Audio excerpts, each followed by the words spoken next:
All right, so we got Vincent on the call. Welcome. How are What's you up, doing? bro? Very good. Thanks for having me on here. Excited. Yeah, so tell us a little bit about yourself, how old you are, and what do you do for business? Yeah, so I'm 24 years old. Hmm. Um, I've tried everything in my life, all sorts of businesses. I went to a nice university. I got a good degree in business studies. Doesn't Hmm. really, help you out too much.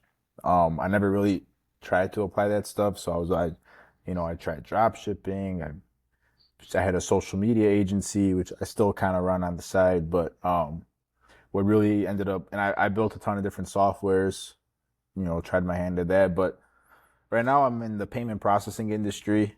This is what is my core business.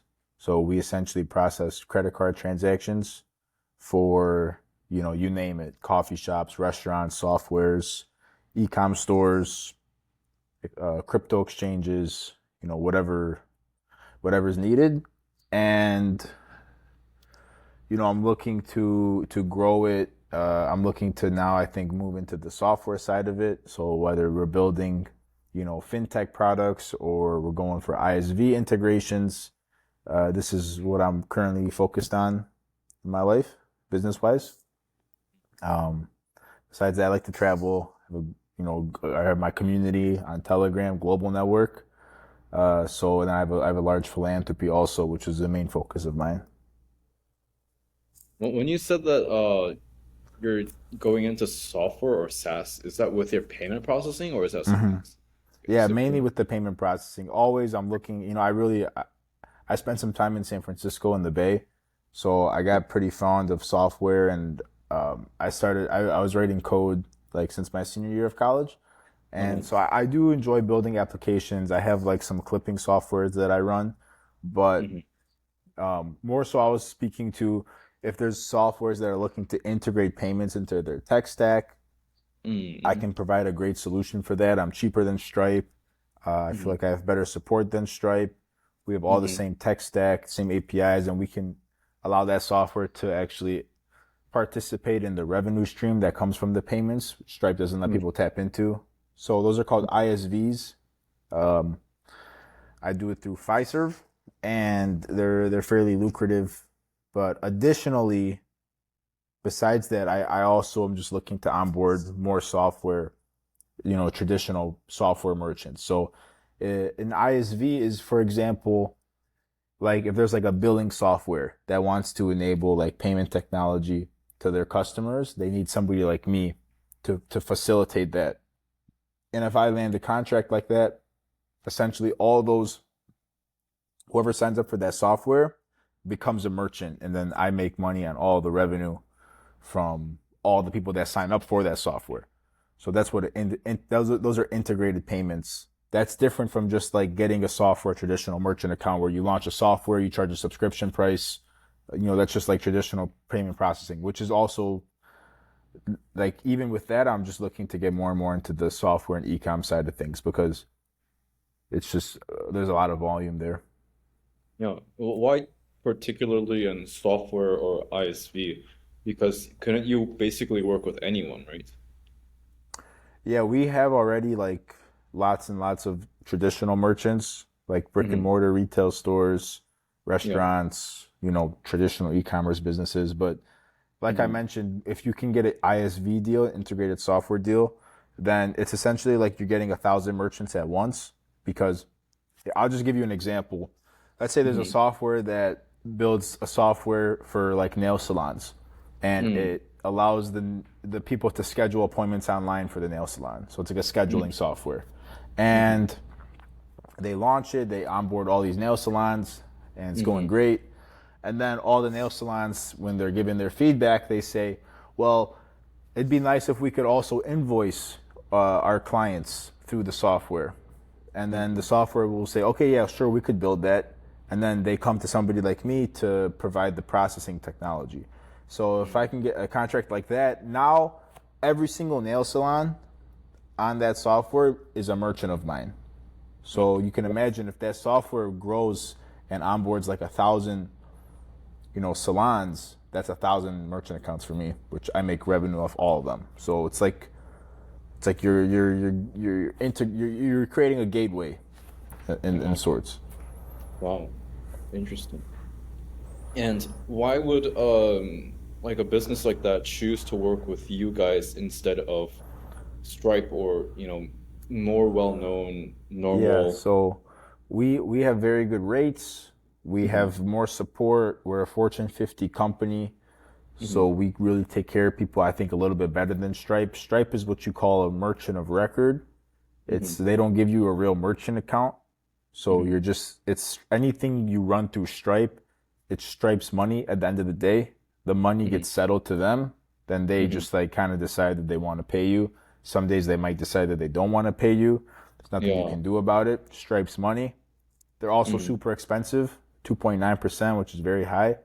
And Hmm. additionally, they won't allow you to share in that revenue. So that 2.9% that they take, they just keep all that.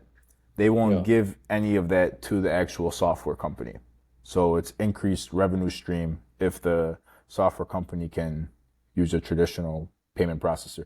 Stripe is very easy to, when you're starting off, you use Stripe in the beginning. It's quick. It's a Hmm. quick sign up to validate your process, but at a certain point, you should graduate to a real processor. Makes sense. It's more like a beginner default one, but there are probably a lot of people that start off with Stripe and then move towards your payment 100%. process. Yeah. Stripe, you can sign up in like a minute. So Yeah. it makes sense. They don't give you Makes it's not your money though. I see people, they're always talking about like, oh, Stripe stole my money. They're holding me. a It's because it's Stripe's money. It's like not your money. You don't have your own merchant account. Yeah. So I think in payment processing, it's a world that not many people understand. So Uh-huh. I've been running a lot of content around it, and we have a program to help people get into the business. Uh-huh. So it's not that complicated. It's like a black box. Like people just don't know how it works. Like you think that Yeah. you just swipe your card and like money ends up on that side, but really it's like a web of like intricate banking systems, Hmm. and Interesting. there's profit in there. And you just casually said that's a Fortune 50 company. Like, can you elaborate on that? Yeah, so we place our deals through a company called Fiserv, which is Mm, their Fortune 50, Fiserv, not the mm, vaccine company, Fiserv, and they actually acquired a company called First Data, and then mhm, First Data acquired my father's company some time ago. So we have all the relationships there mm, uh, to onboard deals super streamlined and at a very good price, and they take care of us very well. So it's a really big advantage. I'm very mhm, blessed to walk right into it, but I'll mhm. make sure to take advantage of it. Yeah, seems like you're doing well. How did you start with this? Because I know you have a lot of Asians that are working for you, right? So you must have onboarded a lot. And I'm curious, like, your story of how you began with this. Yeah, so I got into this business maybe 5 years ago. Hmm. My family's been in this business for some time though, about 2 decades. Hmm. So when I got started, I just started to build my own portfolio underneath my family's company. And naturally, because I was been able to be trained so directly, and the guys that sit next to me in this office have done multi 8 figures in the business. I learned pretty fast. I learned all the cheat codes, and then we developed significant agent networks across the country. So anybody can be an agent with us. Anybody that wants to get into this business, they can get in touch with me, and I'll basically ask them, where's the merchant accounts at? Who's some business owners that that we can speak with? Let's make them an offer. Let's see who they're processing with right now, and then I actually give majority of the revenue to those agents. So that's our model. So we very rarely have agents underneath 50% commission. Wow. Most of Okay. them, they make most of the money because the agents are our source of lead gen, right? So like you mentioned, we work with a lot of people from the Asian community. That's Mm-hmm. because a Korean business owner is going to want to process their payments with a Korean businessman. Yeah. So if I Uh-huh. can strike a business deal with a Korean businessman, and tell him, Oh. hey, look, now you're backed by us. You're backed by, you have all this firepower, all this like Mm. very competitive pricing. You have the latest technology. You Yeah. have like bam, bam, bam support, right? Like, let's Mm. go sign up all the Korean businesses in your city, and Got then it. that's how we grew. That's Oh that's wow, that's that that's pretty our smart. that's how we do it. So I'm always looking to work with new agents. We Uh-huh. have a training program now online. We have mentorships, but more so we're looking for partners. I don't really, it's not something that you can kind of like just do this business on your own, like Uh-huh. ecom. Like, you need the right Yeah. partners. So that's what I like to offer to people, is you come partner up with us and grow a book Mhm. of passive income for yourself. Wow. And remind me how much your Asians are making. They're making crazy amount. They're making, Your top you Asians. know, mul- they're making the top one's few hundred grand a month. Yeah. And that's in like residuals. So that's Mhm. not like they invoice like their clients every month and like they collect like the payments on like credit card. Like, they get direct deposits from the credit card companies every Mm. month. Um, and that's it. They don't have to do anything about it. They can go to the beach for 3 months. They're going to get three payments. Mm. Um, so that's why people like this business. It takes a little bit of time to get up and running. So like, if you have to pay someone like tomorrow, it's not like you shouldn't be pursuing like a merchant account, Yeah. because you're going to get paid in like 2 months. But if you have the time and the patience and the network and the sales skills Mhm. to execute on things like this, and you have the right partner, someone like myself, then you could really, there's no limit to what you can do. I know people, their first account that they signed, it's a $60,000 a month account, Wow. and they just retire. Like, literally, yeah. You see that so casually, they just retire. That's funny. Wow. And I guess like I'm curious to like understand what the training is like. What do they learn? What do they do? Yeah. So they first, we come at things from a pretty high level. There's two ways to do this business. There's one where like you could just like kind of be a door-to-door salesman and you just hammer the phone, set appointments, and those are like Yeah. lower ticket merchants usually. So Hmm. that's where you're just like kind of like in the trenches. You're just hammering the phones. It's Hmm. almost like selling life insurance. Like, we have some life insurance partners that sell this out of their office, and that's how they do it. They just kind of, they have their leads, they bang the lines, they pull up to the business owners, they say, look, this is our offer, it's a yes or a no. It's like door to door route, right? So we have all Hmm. the training for that. If that's the route someone wants to take, if they're coming off a door to door career or a door to door summer in like pest control, solar, they say, hey, look, you want to take the next step up in sales? Hmm. We have all the scripts, we have like the line for line, like every word you need to say on the phone, every objection is handled. um that's not really like where the big money's at. The big Hmm. money's at in a kind of a consulting perspective. So, the real training that I like to provide is, first, I'm going to teach you how this industry works. I'm going to teach you who's all the big players. How does the money Hmm. flow from the credit card company to the merchant's bank account? How does that process work? How does the pricing work? The fee structures? How much does Visa make on a transaction? Amex? How much do we make? And then we're going to go for more high level deals. So I will basically sculpt you into something called like a payment consultant, or processing consultant, processing expert, where then Hmm. they're able to go and speak with business owners that maybe own 10, 20 location franchises, or they own some giant software platform, and they're able to Hmm. speak at a very high level about, hey, how Hmm. are you currently taking payments? How do people pay you right now? Okay, Hmm. got it. So I'm a payments expert. I understand you take credit cards. We would love to do a free analysis. We'd love to take a look at your numbers. We think we can improve on your processing. And Hmm. so That they makes really, at that point, they just have to be able to talk enough to open the door for us hmm. to get us an appointment with the people, or get us, to be able to look at their numbers. And then from there, we can make a very competitive offer. We lower their rates, we save them money, maybe we buy them dinner and whatnot. We get them, fresh equipment, brand new, you know, fancy iPads to take orders and whatever, and we close the deal. Wow. So it's kind of like you're training people to absorb all your knowledge and expertise. And so that way, from the point of view of the business owner or whoever is in charge, it's more credible and like you're more Yes. like to trust. So that's basically what Yes. you're.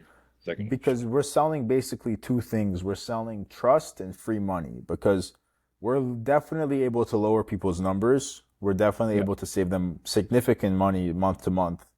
Otherwise, I won't take the account. Or I mean, I'm going to be honest with I'm going to say, look, like you're being charged like a penny a month. Like I'm not going to switch this right now. You're good. But Yeah. like 99% of the time, because of, like I said, our positioning in the industry with who we know, who we have our gateway with, we have very, very good pricing. So Hmm. we can almost always put on a smaller account a few $100 in the merchant's account versus I've seen accounts we're putting 10, 20, 30 grand in the merchant's bank account, Yeah. it's like an overnight process, you know? And so if they're Hmm. looking to exit, that's a straight addition to their bottom line. But yeah, they want, now all their revenue is running through us, their Hmm. entire livelihood. They're paying their employees, they're buying stuff for their kids, all Yeah. from money that's now going to flow through me as an individual, my company. So they got to know you, trust you, you got to have some credibility, Uh-huh. which is like kind of like what we tell the agents, like we tell them to use us as much as possible. You could tell them, who you're coming with. We're, Hmm. like I said, we're backed by a Fortune 50 company. Hmm. So that helps. And we have a lot of experience, been doing this, combined 50, 60 years, just a small office of a few desks. So, we really do take care of our merchants. It's just about communicating that properly. Hmm. Wow, that's pretty solid. Yeah, so it seems like you guys are very good at convincing already established big businesses, because that's where the money is to convert them. Like those are who are already running successful, doing big numbers, and telling them about how your payment processing is better. Obviously, you don't want to go to like new businesses that probably aren't making a lot of money. That's probably We'll take like them. incentive for you. I mean, we'll take them. Oh They yeah. stack up. They stack up. Oh, Like a small coffee shop, I might make $100 a month on, which might not seem like a lot, but imagine you have 1,000 coffee shops. uh-huh. And at that point, you're actually bulletproof because you have 1,000 coffee shops, 50 of them could leave you and switch, and you Yeah. won't even notice, right? Yeah. Versus Uh-huh. if you have like two big merchants and one of them switches, Yeah. that's gonna hit. It's gonna hurt, and there's no guarantee they don't switch.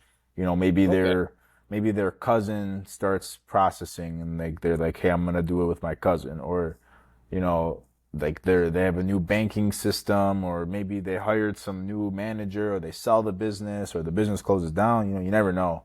We typically keep accounts for like 4 to 6 years on average. We've had Mm. some for over That's really 10. good. Wow. Mhm. Yeah, so you can assume like if your monthly residual, you'll get that like 50 times, 60 times. Wow. Okay. Yeah, that's pretty solid. Wow. Are there any like risks that are involved? Like I don't really know too much about the payment processing industry, but what are some risks that, are things to watch out for? Maybe, stuff that happens maybe in like So yeah, there's like chargebacks and stuff, but the way we set up our business, we don't eat any of those. We're just a reseller. We're basically a brokerage. So like people can charge back all they want. yeah. Doesn't affect us. We don't have to. We're not liable for any of the money. Uh-huh. Um, the risks. I guess if people are like they're just trying to get into this business, like they're just now starting their entrepreneurial journey, it takes a Hmm. few months to see the money, because it might take like a few weeks to get your first deal signed, and Yeah. then it takes a full month of processing. Like so, then that's a full month of like money being flown, and then after that full month, then you have to wait 3 weeks for the money to get settled to you. So, like I said, if like somebody doesn't have a job or like they need money quick, like it's probably not the best business to get into. Uh-huh. Um, Besides that, there's really no risk. Interesting. Oh, that's You don't have to. We don't buy the machines. uh-huh. We usually make enough money in the accounts to cover the machines. So we give people free machines. We don't sit on much inventory. We have like maybe like 40 machines in here. It's like pretty light. So yeah, Okay. it's no risk, no cost. We have no employees. Yeah. Zero employees, 98% margins, and Well, we're doing like crazy. 8 figures EBITDA. Yeah. Wow. Wait, Pretty wait, crazy, right? Wait, yeah. Wait, what about the machines? What do they do? Like a processing machine, like a credit card swiper, Oh, okay. like the actual Oh, so for the physical. small like swiping thing. Yeah, Oh, that's that what I was saying is like when we onboard an account, we just give it to them for free. okay. But like I Yeah, was saying, like I guess we do sit on some inventory, but like it's really that's like minimal. It's really yeah. minimal. It's like one cabinet Uh-huh. in terms of risk. But yeah, we have no costs really. Like there's no cost involved. It's very lightweight. You know, we're probably gonna exit soon, get cashed out, and then start a new one. Um, Hmm. but yeah, I recommend it to anybody that wants to have consistent income guaranteed. They like to travel. If if they want more security for their family, it's very good. It's very good business to get into. Yeah, and it seems like for your agents that are closing merchants, they sometimes they only need like one yes to, basically be free like Yeah. financially. I mean, bro, one guy I'm working with right now, he's a 9 to 5 job. He makes 5 grand a month. Yeah. The last agent I onboarded, his first account was 2,500 a month. Okay. So effectively, that guy can close 2 deals and he can quit his job. Wow.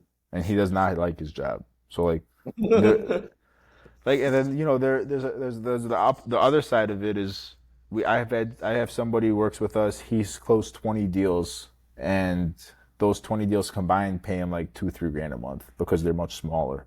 So like I said, it really depends on what your niche is, what you're gonna go after. But it's an Yeah. industry where you can wake up and say, you know what, I'm gonna just hunt down a whale today Hmm. and just say fuck it, and go get Yeah. like a hotel chain and just live off Yeah. that. Yeah, that's pretty solid. Well, so your goal is to keep expanding, recruit more. Of course it's a win-win because, it benefits you and like as we've discussed, the Asians make a lot of money, so and the businesses like they get lower fees. It's better for them. So it's like triple win-win, three birds with one stone basically, right? Yeah, yeah. Hmm. Except, um, yeah, it's a win-win. We make money, the business saves money. Yeah. Really, the only loser is like the old processor, like that loses the account. I mean, they're taking everyone's money like already, every day on Twitter you see like, oh, like Stripe and PayPal, Yeah, like they took my money, they're not giving it back. They're trying to tag those accounts. They're like, oh, whatever. they don't check this. They have no support. There's no way you can contact Stripe. I've No, ran through it myself too. I have a couple businesses I ran on Stripe. Like they don't have any support team. It's very hard to get in touch with them. Same with yeah, PayPal. Like they make it purposely difficult because they don't want to speak with you. They don't want to tell you the truth that you're not going to get that money. yeah. Why You why know? would they tell you? Why would they hire people, spend money to hire people to lose money? Yeah, That's ridiculous. it's Yeah, they have nice technology and they do. There's a time and place to use Stripe, uh-huh. but most of the time you want to get a real merchant account if you're putting real numbers through. Mhm. Besides that, I'm looking into developing nations right now. Is another thing I'm looking at. That's where I see the most opportunity. So like Caribbean, East Africa, Oh, okay. the GCC region. Shit, my Hmm. lights turned off. Right back. Um, GCC, Dubai, their payment infrastructure, their banking infrastructure is very behind. Even like Eastern Europe is very behind. Hmm. I'm in the UK, I'm in Canada, and I'm in the US right now in Hmm. terms of like being able to do like brick and mortar stores. I'm looking at Yeah. the EU next. We're just working on the contract agreement, but I'm I'm actively working on some deals to process payments in a couple Caribbean countries and a couple East African countries Hmm. where like there's a potential where I could process like I could get a cut of an entire like money flow in an entire nation, like a small nation. Yeah. Um, That's really Got sad. some political connections. I have I'm a little bit famous and there's a country in Africa called Gambia Uh-huh. and I'm like slightly famous there. And it's also the smallest country in Uh-huh. Gambia in Africa. So Uh-huh. I know I could pull some strings there if I can get the tech built and the banking systems built, and then there's a Hmm. couple islands in the Caribbean that are quite small that we know the government there too. So that's also something I'm very excited for. For those guys, it's QR code payments. Is you're gonna see a lot more QR code stuff. So, like for example, if you go to India right now, like Yeah. people don't really use cash anymore. They all have their own QR code. They have a personal QR code, and if I Hmm. want to pay you, I just scan your QR code and I can just pay you. So you might Hmm. have heard of something called like Swift in the U.S., like Swift banking system, the banking layer Uh, Swift. oh, I haven't, but if you could Okay. explain. Yeah. Yeah, so like every country, they have like a state-built layer of banking. So in the US, they have one called Swift. So Okay. that's like if I send you like a digital like a Zelle right now, Yeah. that's going through Swift. But then Okay. like Zelle, so like Swift is owned by the like, state or created by the state at least, and then Zelle is a private company built on top of Swift. Okay. So Got in it. some countries, like they don't even have a Swift yet, or they have a Swift and they don't have any private fintech on top. Hmm. So that's what I'm looking at building right now. Yeah, Yeah, I it's like was a in whole. I was in LA for like the last 2 months. I was just there, but I wasn't feeling the best. Yeah. I like LA, bro. It's people give it a bad rep. Yeah. What do you do here? So What do we were just kind of goofing around, bro. To be honest, like you, I was in Malibu for like 2 weeks. We had a big crib, just kind as of you like should do. relaxing, doing some content, and then I was just in Irvine. Same kind of deal. I was there for like a few days, but I Hmm. was actually staying like where you are in USC's campus. Yeah. My buddy was just like he's building a mobile app, and it's like a journaling app, but it's pretty cool. So we were just kind of locked in for like a few weeks, like kind of Hmm. like learning software, studying Hmm. software. We would go back and forth between San Francisco. Hmm. Um, so I was just getting better at like tech and understanding tech and like writing code. It's kind of what I was focused on. But I also like I enjoy social media. I really think it's powerful. I do a lot on social media. I have some theme pages, some clipping, like I said, some clipping softwares. So Los Angeles is a good place to be in for that kind of thing. Wait, going back to the earlier topic of developing developing payment processings for other companies, like or from for other countries. I'm just curious how they're behind. Like you were talking about how some countries are behind. Like in what sense? Yeah, they don't really have like a lot of these countries, bro, are behind not just in payments, but they're behind in like a lot of different things. Like Dubai is a 40-year-old city, Hmm. right? About 40 Yeah. years old. So like naturally their banking system is just not as snappy as US or the UK. Hmm. Things are not as fast. They don't really have the same encryption technology. Like you go to Dubai, you can barely use your Amex. Really? Wow. I don't Barely know. can use your Amex. So places like that, it's just like their banking infrastructure. But you go to like Gambia, you go to like some African nations. They just haven't built all that stuff yet. Just their technology's behind, their energy's behind, their resources are just behind. I see a lot of opportunity. I think people focus on the States and like Europe for like this the US is filled with like consumers. It's like the Mm. consumer of the world. So Yeah, like a yeah. lot of countries will like target the US for business. But Uh, I think we should, look a little bit beyond that, and there's a lot of work to be done in the world. And mhm. there's like so many opportunities. Like you could go to like I said, I'm gonna go to some countries and set up their payments. You could go to some countries and set up their healthcare systems. You could go and help them develop their pharmacy systems. You could go and build out build some schools, right? Um, that's what my philanthropy is for. You're a member of it. It's a global network. Yeah. It's a private community, but we launched a initiative in Gambia. Mhm. It's called Gambia Garden, and just from like we haven't even really put that much money into it, but just from like being very active in that country, we've gone like viral out there. We've fed a lot of people. We've done a lot of really good stuff, and I'm ready to take that to the next level. Honestly, that's nobody's doing it. It's a blue ocean, and it's more fun than like you know doing boring stuff on my laptop here. So Yeah, I was about to ask you like the story of how you went viral in Gambia, but I guess that kind of answers it. So I yeah, I think mean, I that's could give you a quick back. We were in college, oh yeah, and yes, please. I got a cold DM on my phone, Yeah. from like this kid named Mohammed, who's like my Uh-huh. best friend now. He's like, yo, I'm in Gambia. What up? My name's Mohammed. I was like, I remember I was like at my office, and I was like, um, I was about to delete the message, and I was like checking his page. I'm like, yo, this dude's actually like from the village, like Yeah. not from like he's like out there. I'm Uh-huh. like I just video called him. I'm like, sure, like, let me just call him up, and Yeah. then he was like cool, and I'm like he's like showing me around. Like I'm like, oh my god, there's like no water. Like he's living in dirt. Like this is horrible. Okay. And I was like, Mo, here's $30. Like go to town with it. Uh-huh. PayPal him. I don't remember how. Um, This and is then on like the Instagram. next, he's on Instagram. Yeah, I'll link it. Like I'll send you media you could like pop up or something. But like, I got a lot of media around this.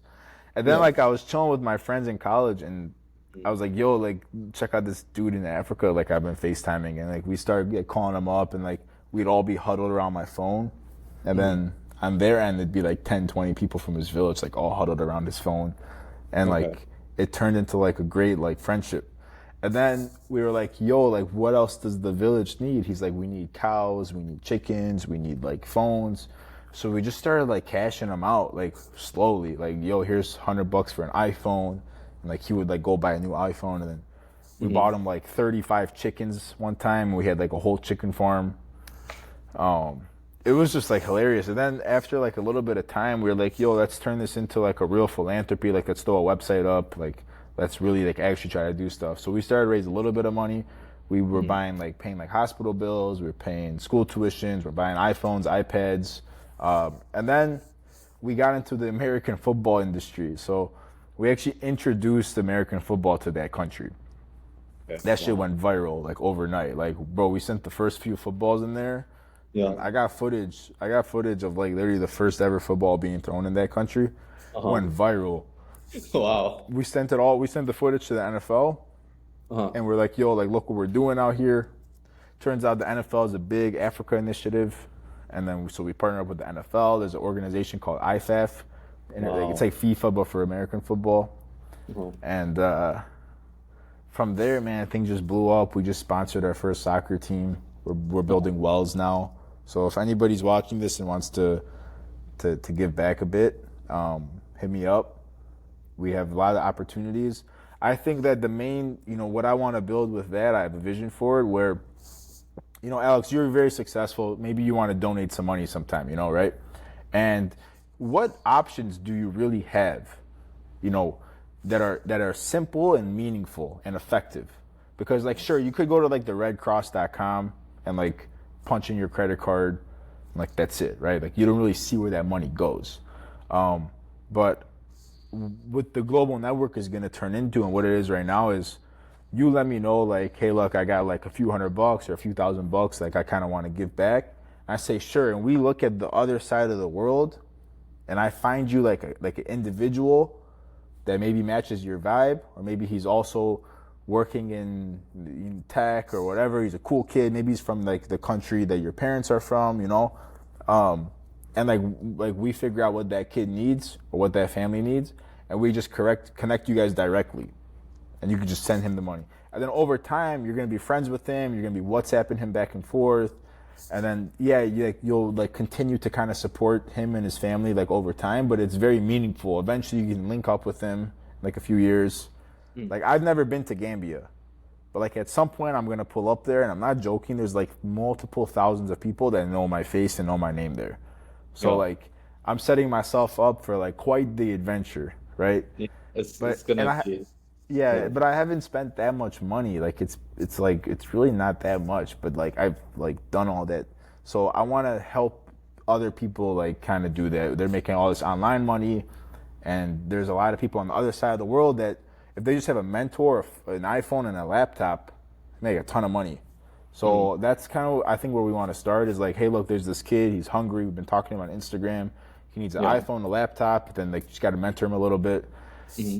run that connection, and I just see like a network of those happening, and then a large online community for that, and like a marketplace for that. Yeah. That's one of my passion projects. Yeah, that's awesome.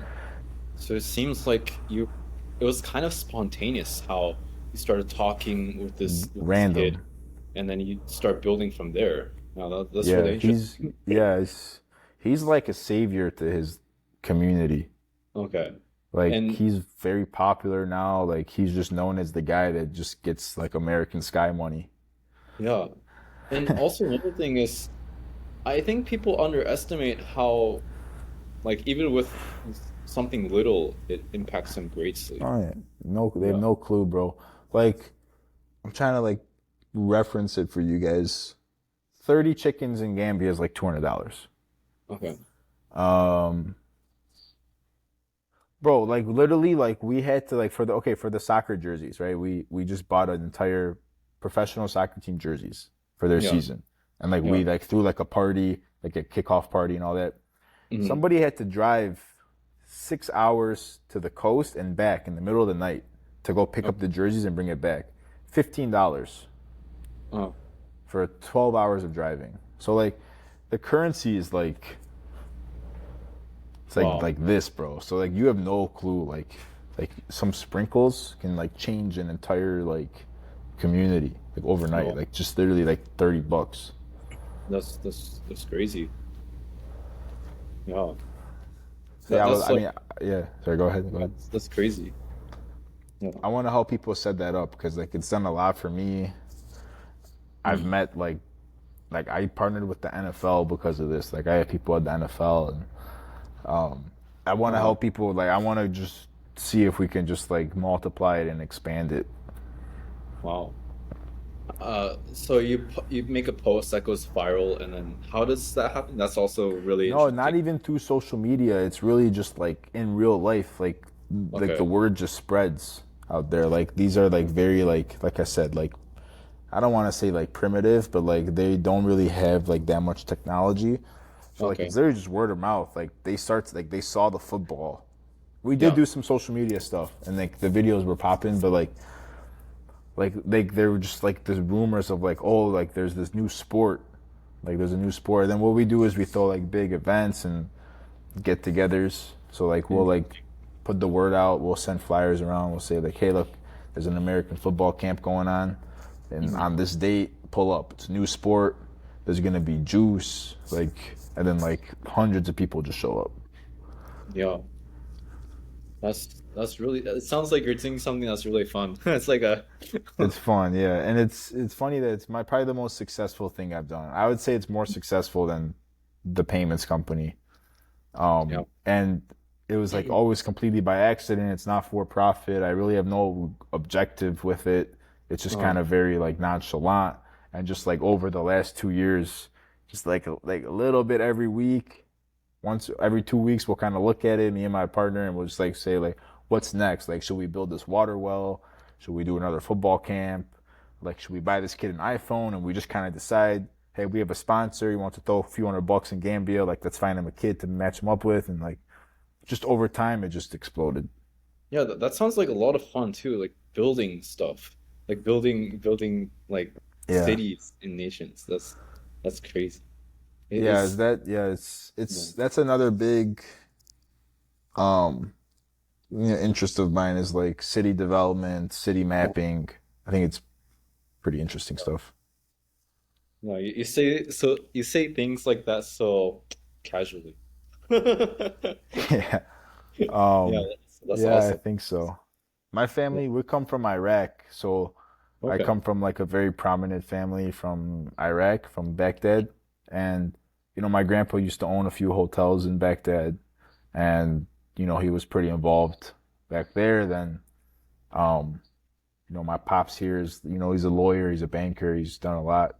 So Mhm. naturally, I like to think big, and I like to think that how can we plan things out for the future? Yeah, that's great. Also, I'm kind of curious, how did you find the order?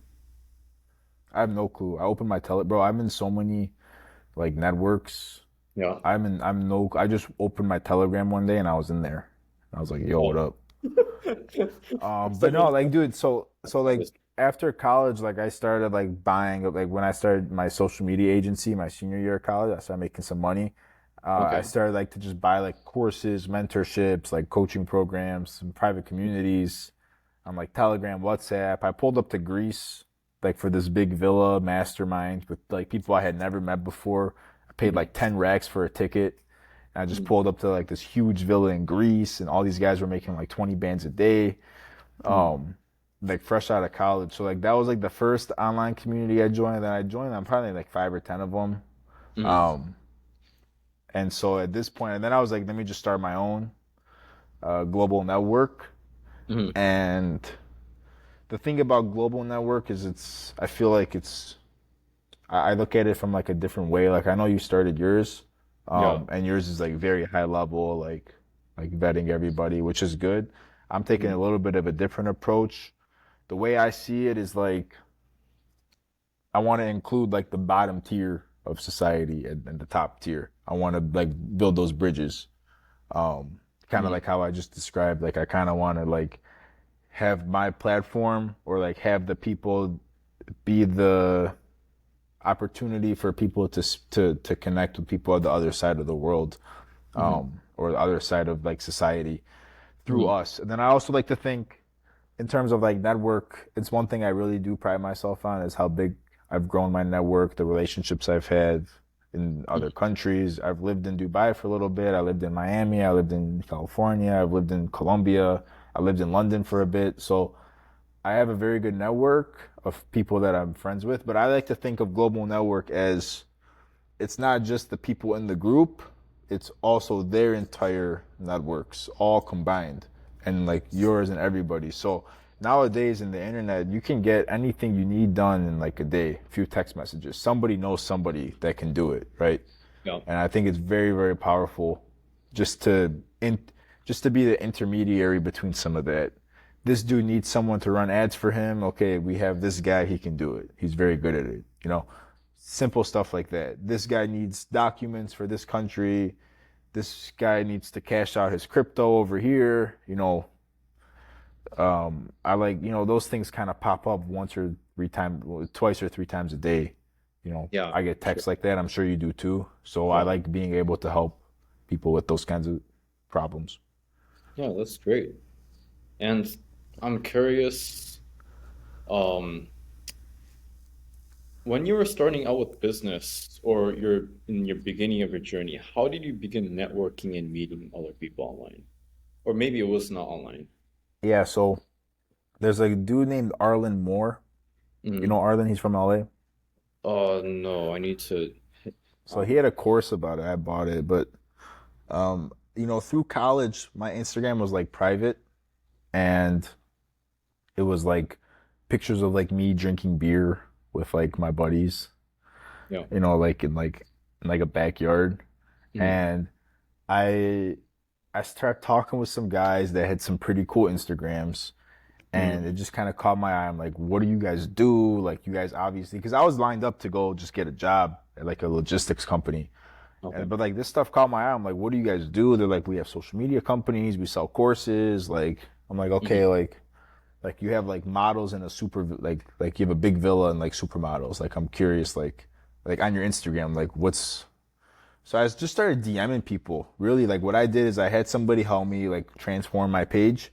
So I like Oh, took down all like my stupid pictures and like I started like putting nice pictures on. yeah. And then I would just DM people and I would join different group chats. Like I joined an Instagram group chat with like $1,000, right? Or like something cheap, 2,000, $3,000. And Yeah. then like in there's just all like high level people like doing like pretty cool stuff. I just DM them all. And I went through like a networking spree when I was still like my wrapping up college, where I probably did like 60 Zoom calls in like a month or 2 months, just with Yeah. like people that, hey, look, let's jump on a Zoom and just like kind of like how we did. We talked like just Yeah. do a Yeah. bunch of those. Mhm. Um, and then you start traveling, you start finding out that like no matter what city you go to, there's a way you could find like two or three people to like get food with or like get a cigar with. Send a few texts. Yo, anyone in Buenos Aires? Like who's in Argentina pulling up next week? Anybody in France? There's people there, and it's cool. Like they're cool. Anybody like you can go through these networks. So the main thing was my Instagram. I made that a big priority in my life. People might say it's a little bit cringe, but it brings a lot of value because like when people DM me, like I check their Instagram out. I'm like, let me see what this dude's up to. And if he's got like cool pictures, then like I'm gonna respond to him, you Yeah. know, versus like if like you don't seem cool, like it's just unlikely that you're gonna be able to provide any value. So I'd say the first thing is your Instagram, and the second thing is like your skill set. If you have a Yeah. very valuable skill set, very important people are gonna want to work with you. Like if you can just print millions of views on Instagram like overnight on like a theme page or whatever, like people want to talk to you for that, right? Yeah. Mhm. Like let's say you're at dinner with someone and like you check his phone, his like notifications are like banging on his Mhm. Instagram. You're like, whoa, let me see what you're doing. How are you going viral? Like, hey, look, check out this guy. He knows Instagram, and then like you start, hey, this is the Instagram guy. He can get views, and then Yeah. boom, boom, boom. You so you then you get like referrals or like people just want to they hear about you. Yeah. I think you said that it's maybe a little corny, but I think that's actually the main and probably one of the only ways to go about it. To like, because with networking, you need visibility, you need to grab attention. And basically, the main way to do that is through social media. Like for me, it's Twitter, for you, it's Instagram, it can be YouTube. Like that's like the first layer. And then, the skills that you bring in. I think it can be anything, like anything that's interesting, anything that's like valuable. Yeah, so seems Yeah, like that's the Instagram is one of the best investments you can make.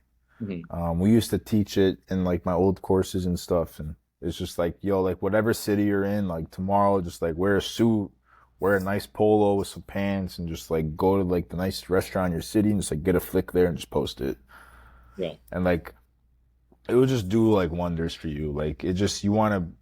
I know it's like it's kind of like fake. Like it is like I'm just posting like the best moments of my life, but like you want to just it just helps so much when you're trying to get to know people online, you're trying to do business, you're trying to grow, you know mhm, what's on, like you know what you're destined for in life, like you want to grow your network. Like I really plan on just being so big, so like I don't care anymore. Like I just want to like know a lot of, I want people to know me, I want to be out there. I know it just brings opportunities, it brings visibility, and it brings just better life. Like I just like having people in different cities yeah, and different industries. Like I just like knowing having a lot of friends, mhm, but I guess at a certain point it does become like a little bit detrimental. People kind of go too far into it and like they're just like always going to like conferences and like networking events and like they're doing all the stuff. Like at a certain point you do kind of want to detach. Like once you've done the groundwork and like you have a nice Instagram, you have like some social media, you can kind of detach and like just go into the lab and just kind of start grinding, stacking your money up, developing your skill set. And like when you pop back out, you have all those people. They've also grown into their respective roles. And then when you link up, it's much more effective. It's much more fun, yeah. right? So I do think you need to find a balance. I think people can do too much networking. I think it's like food. Like you want a lot of it, you need it, but you don't Yeah. want too much. You want to be in control. Yes. How about Yeah. for you? How have you kind of gone about yours? I've seen you've had a pretty powerful I one. blew up on Twitter, so I start posting a lot, and then a bunch of hundreds of millionaires just start DMing me out of the blue, and then we meet in different countries. I'm in this country, let's meet up, stuff like that, and so yeah, that's just how it I happened don't for think I me. follow you on Twitter. Oh yeah, um, I have Twitter for me also. I got a lot of my connections through Twitter. mhm. Um, I don't remember what I was doing. I think I was in Miami and I just started tweeting crazy. I was Yeah, like, 8 Red Bulls this week. that's I'm going in. I just yeah, bought this watch and I was just tweeting stuff. And then, one of them caught viral. Yeah. And people just start like recognizing your face. Here's another thing too is you only have to see someone's face 7 times, then you know who, like your brain remembers that person forever. Mm. So if you're just scrolling through Twitter or you're scrolling through Instagram and like you see somebody's page 7 times, sometimes it's less, but it's Mm. guaranteed after 7 times, you're so ingrained in their brain that they're gonna remember you and they know who you are no matter what. Mm. In 10 Mm. years, they're gonna remember you. So Mm. with content, like you don't have to necessarily be like so consistent, but you should be consistent for like X amount of time. Like if you want to blow up on Twitter, like you don't have to tweet nonstop for like 3 years. You just gotta tweet nonstop for like 2 months and just like Yeah. break through. And then you can kind of chill out because like people will know you. You can hire a VA, but like Yeah. there is like a point you want to just spam volume and just get people to see your face. You know, the funny thing is that's exactly what I did when I was starting out. I think last year in around February, so I started up posting every single day, like multiple times. And then I did that every day for like 2 months. And at the end of it, like one post like finally went viral. Like before that, I was getting zero views, zero engagement. And it's like one post just like pops off, and from there it's easy. So Nice. that's And exactly what he just said. Yeah. and you run all your businesses through Twitter? Not all of it, like, but for one of my businesses where I sell a lot of info, most of it is Twitter. Nice. Yeah. Yeah. I mean, I mentioned to you, we just launched our info product and our first sale came in through Twitter. Oh So, yeah, that's right. Yeah, yeah. Well, um, you'll have to show me more details later. yeah. I yeah. And are you using AI and stuff like that to generate some tweets? Um, yeah, yeah. Um, because after you post a lot, you can you have Recycle. data sets that AI can learn just like general patterns, and it can generate like new tweets that are similar. Of course, like a lot of them are gonna be like trash, but a few of them will be like pretty decent. And you can always like touch up on them, like revise, polish it, and then the bulk of the work, 90% of the work of just generating is like done. You just need to do 10% of polishing it, and then can do that at scale. The thing about Twitter is that unlike other platforms, it's the platform where creative ideas are the most like it's really important compared to other platforms. Where other platforms you can just post whatever, but Twitter is just a place of creative new ideas. So in that sense, AI might not be necessarily good, but when you have a lot of posts that's going viral and they're like all the same, like basically the same format, then you can just use AI to, you can use AI to generate tweets and to go Hmm. viral. If Yeah, it works, people sometimes they uh, have arguments against like automating content and they'll say like, oh, like it makes bad tweets, but like I just said, like it doesn't matter. Like people are still gonna see your username and they're gonna see your yeah. profile picture on a bad tweet. They're still you're gonna hit that, you're gonna tick their brain. So like why not post it? Like Uh-huh. and then like you could like so like you could look at like 100 tweets and like try to decide before you tweet them like which one's gonna go viral and then like tweet that one. Or you could just tweet all 100 of them and just let Twitter Yeah, yeah, figure it exactly. out. And Twitter will Yeah, just push the one that's the best one, or Instagram or whatever. It's the same thing. Like you could yeah. just post 100 reels on Instagram and just like two of them will smack instead Mhm. of like looking at that like how am I gonna be smarter than the Instagram algorithm? Where Mhm. I can decide better than Instagram on which posts are gonna go viral. Mhm. So why not just feed all the clips or all the videos or the tweets or whatever to Instagram or to the social media platform, and then let the algorithm decide which ones are going to go viral, and they'll just go viral. That's how you'll know. Then you can make the next set of 100 more like those two, and then over time you'll have a pattern. You'll set the meta, and then you have a formula. Yeah, pretty much. And also, I'm curious about your social media. You said you also do business in social media. You have like a clipping software. I was in Sure. clipping like for a few years now. I kind of took a break off of it. Hmm. Um, it's very competitive. I Hmm. wish I would have been more active, honestly. I wish I would have like kept up at it more, but I just got busy with some stuff. But essentially, there's people that want to like go viral online, whether they're streamers or they're content creators, and if Yeah. you can help them like propel. Hmm. So especially with streamers, they're streaming nonstop, 4 or 5 hours a day. Someone's got to pump that clip out, all those clips out. That's like the clipping industry. Mhm. So I have a cool little piece of tech that just converts those streams into clips at scale automatically. Then we have another piece of tech that automates theme pages. So that one's actually really cool and it's new. So like you could actually hook up like five uh, pages. So I can go to Twitter. I can find like 15 Twitter pages that are tweeting videos every day in my niche. And then I can build a template.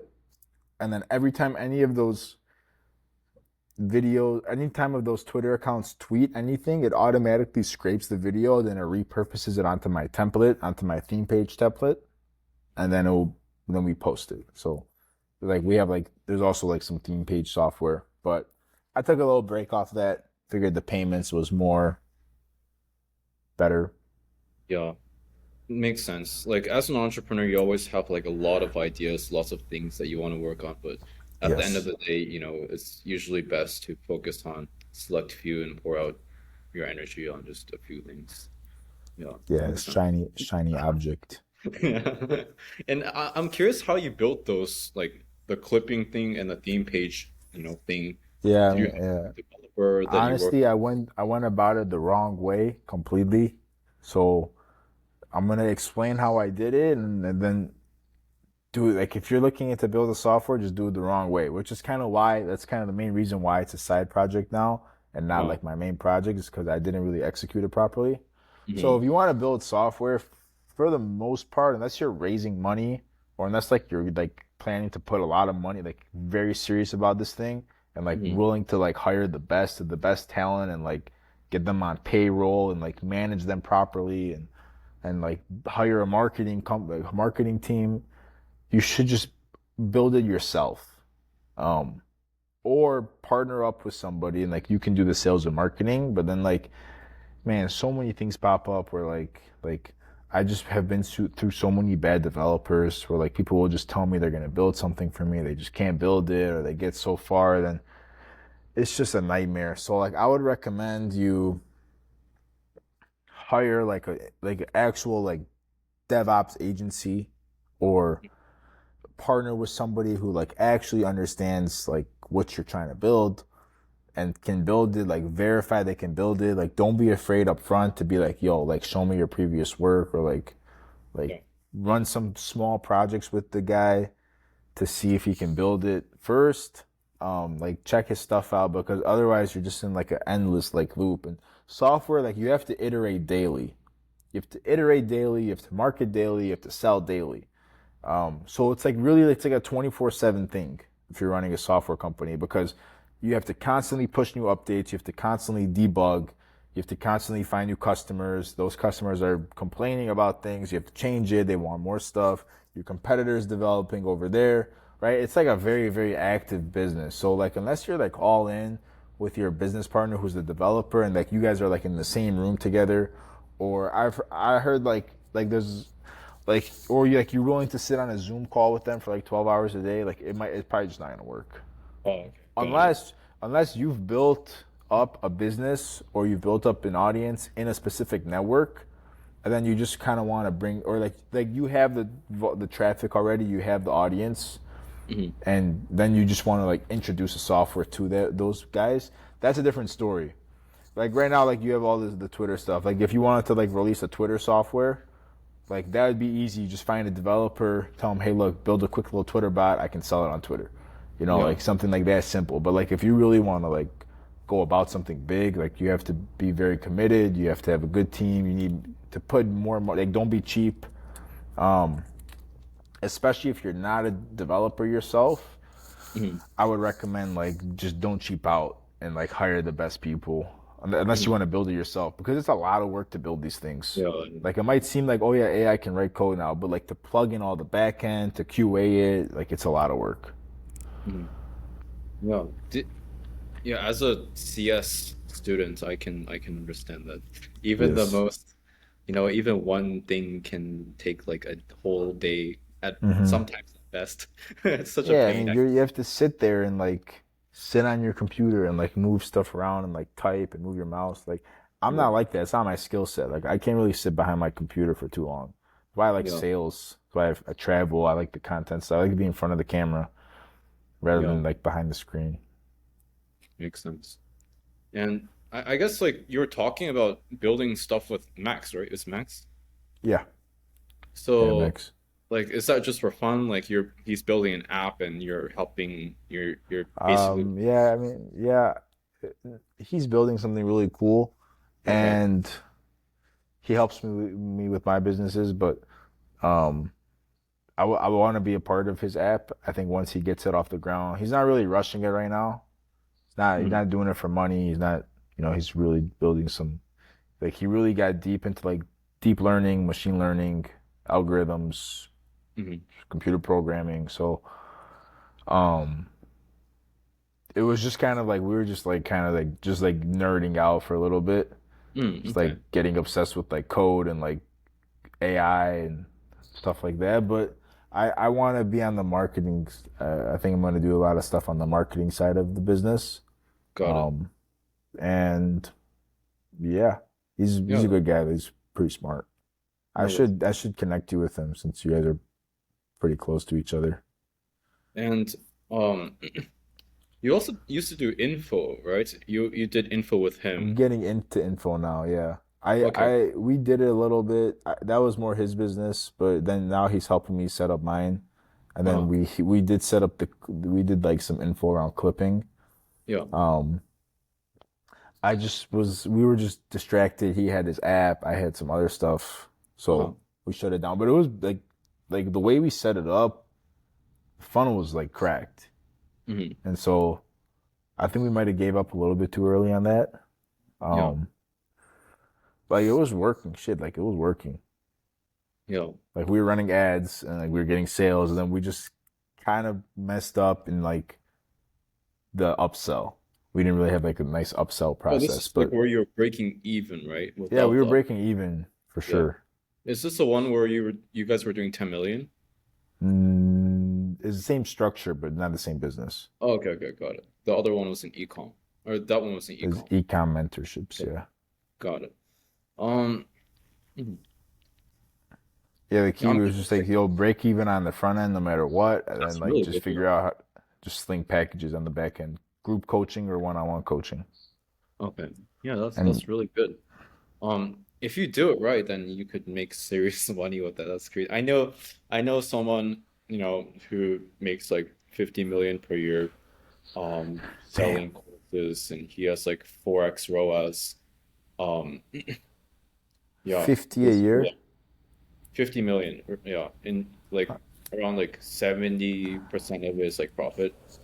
And there's some other guys that are making 250 million. I mean, they have like more legitimate, it's more like a school, like online course, but it's essentially just selling courses, Information. yeah, info. Yeah, Yeah. the way I mean, I think info is like that's what I'm getting into now, Yeah. and like, bro, because it definitely is the way that like anybody can like quit their job because like Hmm. everybody has their own unique experiences, their own unique expertises. I don't care if you're like a waiter at a restaurant. Like there's some way something about the world that you can package up and sell online. Like Exactly. you can figure it out if you're just like not a pussy and like you're willing to like, just get your ass on camera and like Yeah. just like make some reels. Like you could do it. Um, the problem is people don't think that they can do it. They're scared. Um, like I one time I put it into context for somebody. I was trying to pull this lady I met out of the Matrix. I Uh-huh. was at a bar with my friend. I wasn't drinking. He was over there hitting on some girl. So I had like 15 minutes to kill. And I was sitting with this chick and she told me something. She was like, I was like, where do you work? I was just in the zone. I was just like kind of cracked out at the time. And I was like, Yeah. I'm like, yo, like Where's what? this country? This was in LA. Oh, okay, okay. This was in San Francisco. This was in San Okay, okay. Francisco. Palo Alto. Hmm. And this lady, she's like, yeah, like tomorrow's my day off. Hmm. So I'm just gonna like smoke weed and chill. I'm like, Yeah. wait, you work at a restaurant, right? She's like, yeah. I'm Hmm. like, how many? You work 12 hours today, like serving food. And she's like, yeah. And I'm like, and how much did you get paid? She's like, $100, or like I don't know, Wow. $150. She worked like 12 hours. So I'm like, Yeah. wait, let me get this straight. Like you just worked 12 hours today. You made like $150. Hmm. Tomorrow's your day off, and you're gonna spend it watching TV and doing laundry. I'm like, no, you messed up. Tomorrow is your day on. Yeah. Tomorrow's the time you get to like spend some time like to figure out how to quit your job. Otherwise, you're screwed. Yeah. So to put it into like I was trying to see if I could like snap her out of it. I actually have a video filmed. It's in my Telegram channel. I'll send you after. But I pulled out a Mont Blanc pen out of my pocket, Mm. and I was like, "Do you see this pen?" She's like, "Yeah." I'm like, "This pen is $450. I bought it." And she's like, "What?" I'm like, "Yeah, like this pen is 3 days of your life. This pen Yeah. I have in my pocket is worth 3 days of my life." And like that's when she was starting to pick it up a bit. And then I told her, "Well, look, tomorrow, like let's figure out like how can you replace your income." So I asked her, I said, to have a life of freedom and to do whatever you want, how much do you need? Like $10,000 a month, right? She's like, "Yeah." So I'll say, okay, like let's figure it out. Let's do the math. So $10,000 divided by the pen was $300, my bad. So $10,000 divided by 300. So I was like 33 pens. So I was like, I showed her the Mont Blanc pen.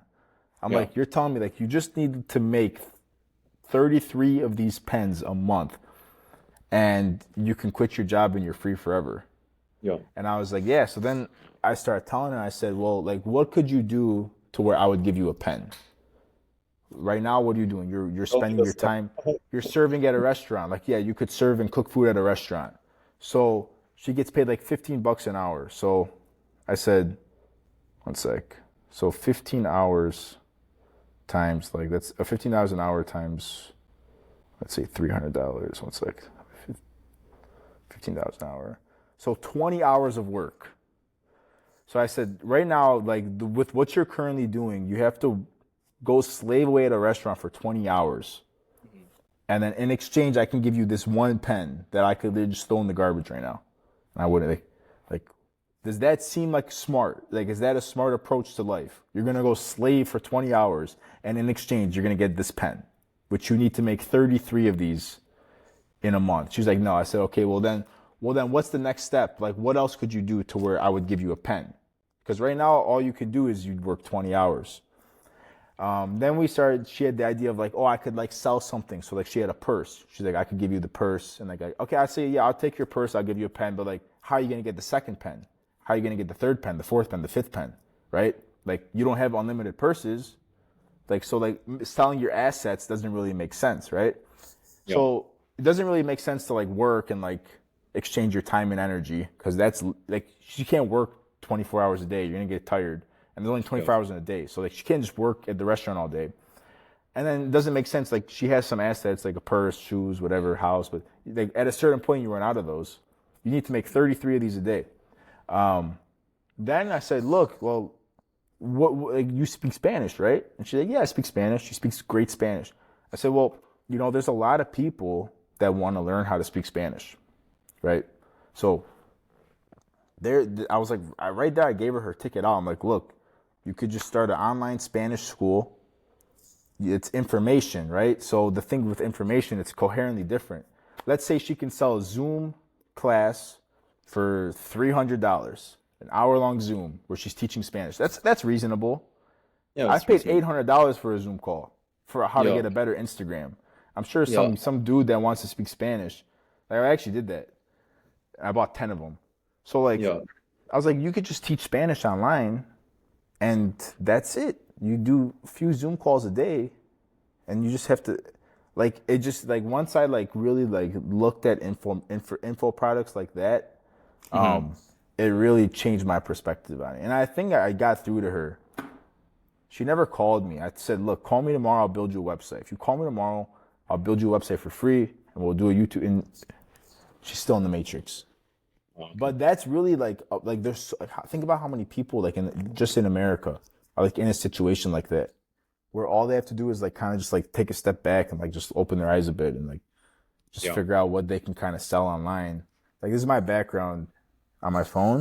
It says like 1 million per year. It's like 83K a month, 19,000 a week, 2,700 a day, $114 an hour.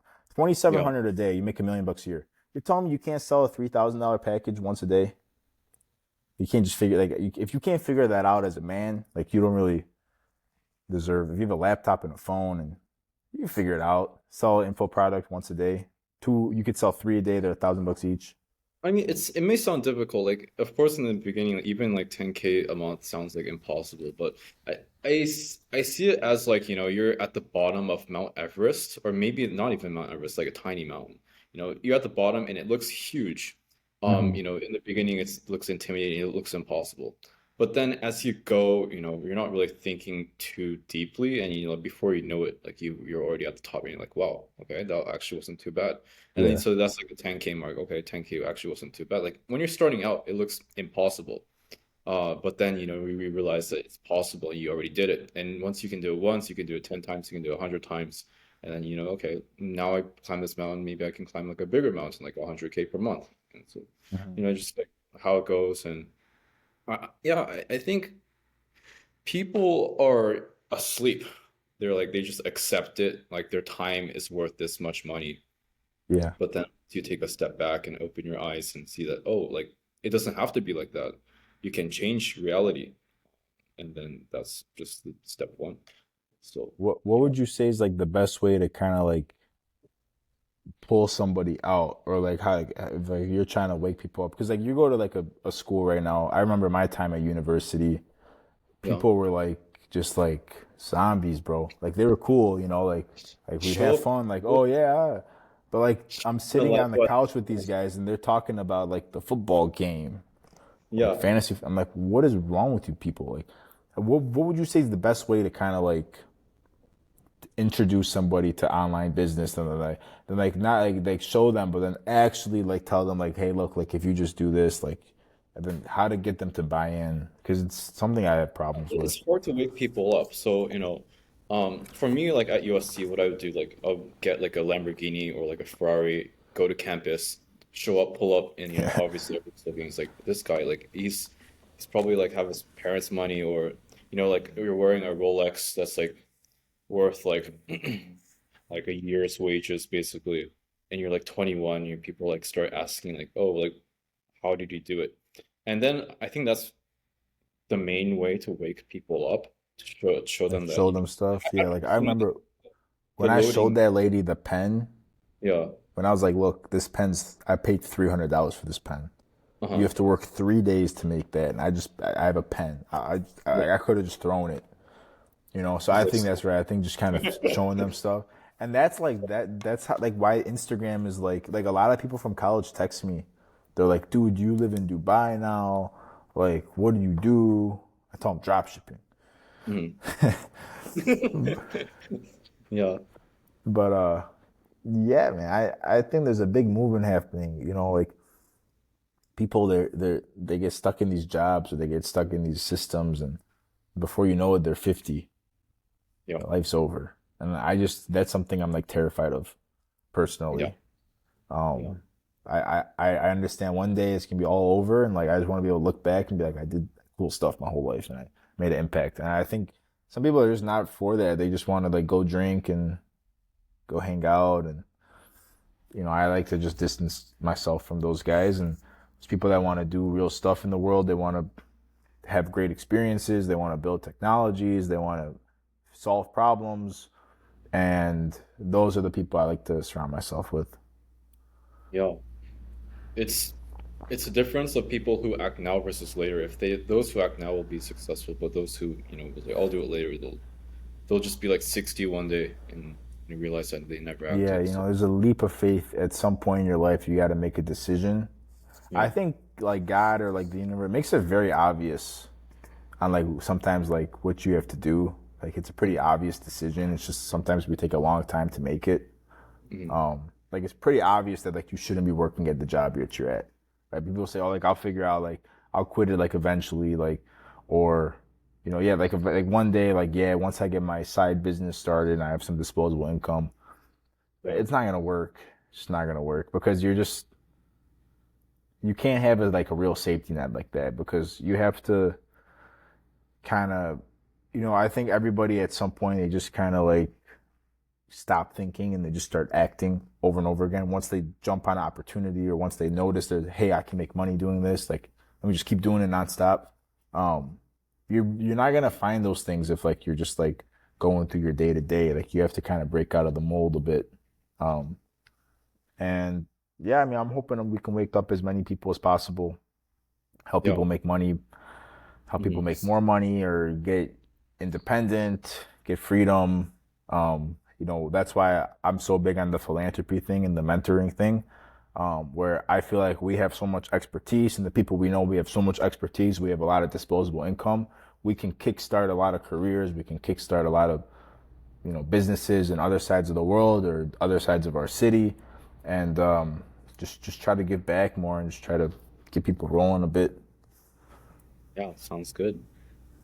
Yeah, I'm really excited for, the future that you have ahead, for sure. And, I want to see you in LA in October. You better come. You better come to. Yeah, yeah, yeah. I should be able to make it. I might spend the next few months in New York. I have a little Okay. opportunity there. I'm Hmm. weighing between New York and LA right now. What would you say is the difference, like in terms of like moving to being in LA or based in New York for you? Why would you say LA? Um, I mean, I don't know New York too much. Like I've been like a bunch of times, so I've never lived there. I like the weather here. It's always sunny. You just wake up and the sun's like in my eyes, and I'm like, okay, Yeah, it's it's time to nice. conquer today. And every day feels like a vacation, feels like you're on like in Hawaii or in the Bahamas. You have palm trees everywhere. It's Hmm. blue. Right next to the ocean. Um, yeah, in LA, you see a lot of supercars and a lot of successful people. I know in New York, I mean, there are a lot for sure. It's just that they're hidden. Like if you go to New York, you don't see a lot of Lambos, Ferraris. You just see a lot of like old people money. Like you see a lot of like Yeah, Maybachs. You don't see a lot of like, kind of exotic cars. yeah, but So I that feel don't you feel like New York is more so like they're more focused on like money, like finance, like banking, trading. Those guys are all there versus LA is more so like new money. It's like new money versus old money. Yeah, new money, and also it's kind of like a video game. It's like I play feel hard it. work kind of vibe. Yeah, because Hmm. it's like you're on a vacation, you're having a lot of fun, but also at the same time, people are making a lot of money. That's what I like about it. Yeah. Yes, I'm considering it. I done my whole Miami stint. I've already Mhm. conquered that place. I'm done with so New York or LA. And I like London. I like Dubai, but those places are like, it's kind of hard to come in there as a foreigner and like, Makes sense. you know what I mean. I kind of want to stick in America for a bit, but yeah, Yeah, well, I'll probably be there in October. Yeah, throw a little party. I feel like we should have done this in the beginning, but I'm curious, like you said, you were in college, you were finishing up, and then you got into business. You started out like hitting up people on Instagram. Like, how did that process work? Like, is that where you actually started your entrepreneurial like journey? Yeah, it was. I swear, I clicked on some Instagram ads. I booked Uh-huh. some calls, and I was just like, "Yo, what's good? Like, tell me a little bit about this." It just seemed like way better than like what the path I was on. I had like a 2.0 in college. Like, I didn't really study. I like partied my whole way through college. I had a great time, but I like wasn't doing much school. Um, I knew that like it wasn't really meant for me, and I was just more so I was like, hey, look, I want to like I just had a feeling that like going and getting a 9 to 5 out of college wasn't for me, and I had met some people on Instagram that were not working a 9 to 5 that were like in Lake Como or they were in Ibiza, and I was just like, let me just like check it out, and then it just kind of steamrolled from there, and I made some really good friends. They helped me out a bunch. I bought some courses. I bought some coaching. I was just like more so curious. Like I remember like the main thing that got me was I mentioned I bought this stuff about like Instagram, and it was like 7 or 8 racks, and it was like this dude. I don't want to say his name, but this dude had like an Instagram full of like boats and models and villas, and I was like, it said like DM for mentorship in the bio. I'm like, what the fuck is this Yeah. guy Dan Bilzerian? Like I'm DMing you, bro. I said, what up, dude? Like, what's the deal? Like I'm trying to Yeah. like where's the party at? You know what I mean? I'm like, he's like, oh yeah, like book a call and like we'll check you out, like fill out this application. So I'm like, sure, like whatever. Like I'm trying to see what's good. Like I didn't even know what like an ad was at this point. Like nothing. Like I was like in the matrix. But I was curious. I was very curious. And then I get on the Zoom call. This French dude shows up on the other side. Yeah. And this was like the first time, like I didn't even know that like the info product or like a course was a thing. This is like 3 years ago.